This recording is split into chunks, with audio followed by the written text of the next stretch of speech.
Okay, in this video, I'll show you guys how to integrate 1 over x to the 6th power plus 1. But this time, we are not going to do the traditional partial fractions to break this down because we did already last time. It took us over 1 hour. If you haven't seen that video, you can go check that out later on after you finish watch this video. Right here, I will show you how to break this down in the following way. We still have to work with fractions, but check this out. And to make this challenging for us, we will be doing a lot of algebras in our heads. So follow along, right? First, I will be factoring out the denominator, and to do that, this is the same as x to the 2nd power, and then you cube that plus 1 cube. So you can factor the sum of 2 cubes, right? In the real world, of course. So when you do that, you get x squared plus 1. And then that's the first factor. The second factor is x squared, which is x to the 4th power minus x squared times 1, which is x squared, and then plus 1 squared, which is still 1. And then you have that dx. And don't forget, you still have the 1 on the top. 1 always likes to be on the top. Okay, so that's nice. Now, for the denominator, we see that we have an x squared plus 1. And ask that question, wouldn't it be nice? Wouldn't it be nice if we have x squared plus 1 on the top as well? Yes, it would. So let's make that happen. Let me just go ahead and add x squared plus 1, like this. The 1 was positive, so I'll put on plus sign. But this and that, they are no longer the same. It's okay, because we can minus x squared, and now they are still the same, right? And then we'll be pairing up these two over that denominator, and then this over that denominator. So we can split the fractions. So here we go.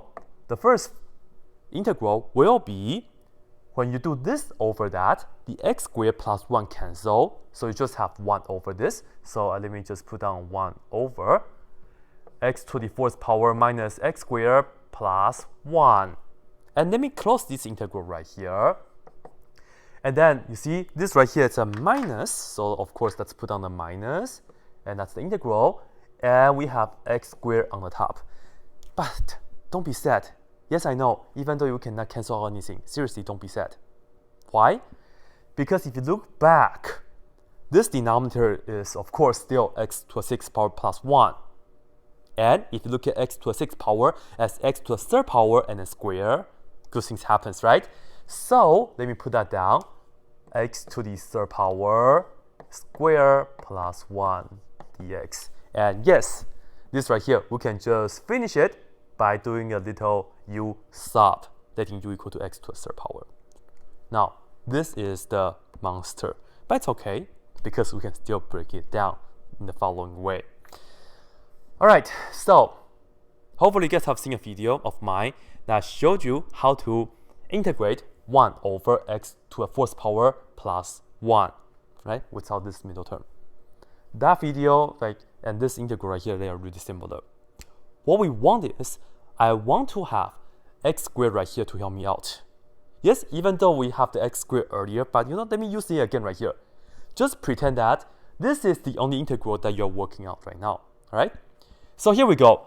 I will be putting down the x squared right here, and of course that was a plus 1, so let me just write it down like this. And of course, we will have to minus x squared right away, like that. Okay, but unfortunately this time, the denominator is x to the 4th power minus x squared plus 1. We cannot cancel anything, no matter how you pair it, right? So, in fact, I will actually have more terms to work with. I want to have this over that to work with. And right here, I actually want to have a 1 to work with as well. Well, check this out. Imagine if I just put down minus 1 right here, what will happen? Yes, I will just kill the whole integral. That's no good. So in fact, I will have to put down plus 1. Then that will be much better. And this is a much better way to put down plus 1. Let me just put down parentheses right here. Right? So you can see that we are going to do this over that denominator and then minus this over this denominator, all right? Well. On the top, x squared minus x squared, that's gone, good. 1 minus negative 1 is 2. Originally, we only have that 1, right? So what can we do? Well, don't minus 1 anymore because you'll go crazy. Let me just multiply by 1/2. It's much easier. Constant multiple of an integral, doesn't hurt. If you put on minus 1 right here, oh, that would be so bad. So that would be what we'll be looking at, right?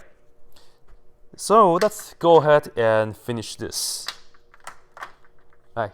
Actually, I have to continue right here. This is 1/2, of course. And as I said, this over that denominator. So that's the integral. And in the meantime, I will actually divide everything by x squared. And we get 1 plus 1 over x squared right here first. Over this right here becomes x squared minus 1 plus 1 over x squared. And then let's put on the dx, close that.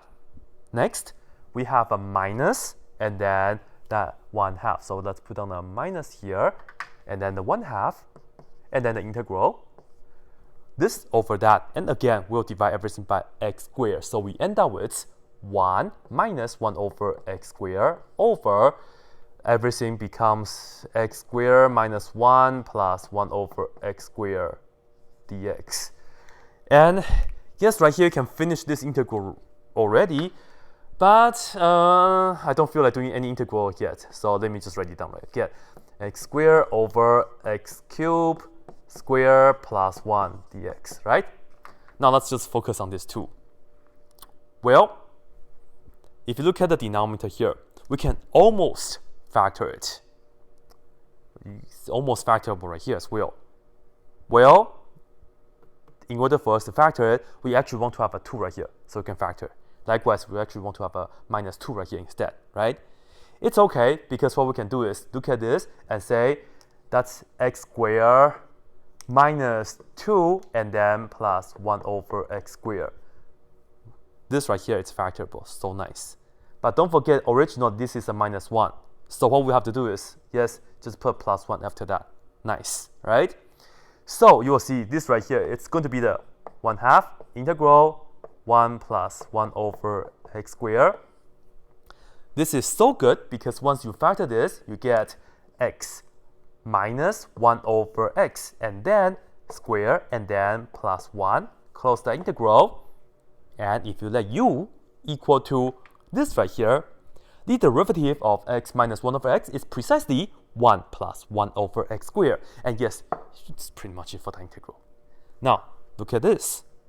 We have that minus 1/2. I'll just put everything in black right here, just 1/2, like that.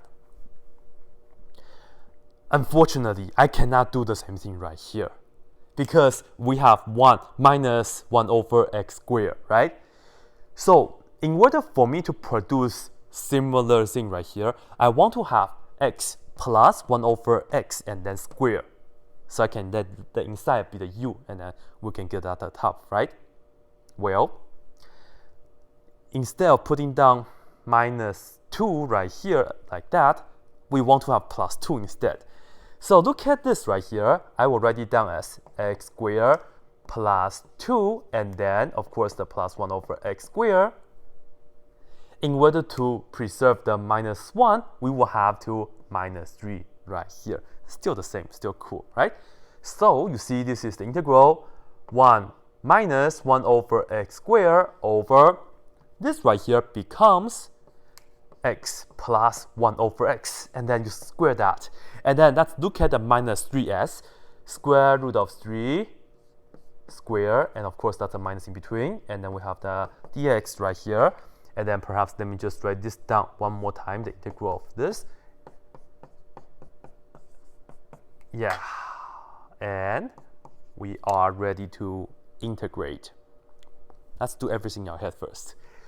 Right here, let u equal to x minus 1 over x, and then the derivative of that is precisely this. So you get 1 over u squared plus 1. So you get the inverse tangent of u for that integral, right? And then don't forget you have that 1/2 right here. So the first one is 1/2 times the inverse tangent of the inside, which is x minus 1 over x, like this. Done. Next, let u equal to this, you'll get du for that, right? But this time it's 1 over u squared minus square root of 3 squared. Two things. Right here it's minus. You can use the inverse hyperbolic tangent. And yes, inverse hyperbolic tangent or inverse hyperbolic cotangent, it depends on the value that you're integrating, okay? The interval that you're integrating. If you just want to have an answer, let's just use the inverse hyperbolic tangent, right? You can check out more detail on when you should use the inverse hyperbolic tangent or the inverse hyperbolic cotangent for my other video. But you have this square root of 3 that bother you, right? So let me write down the formula for you guys. Right here, I'll just put this down. Note, right?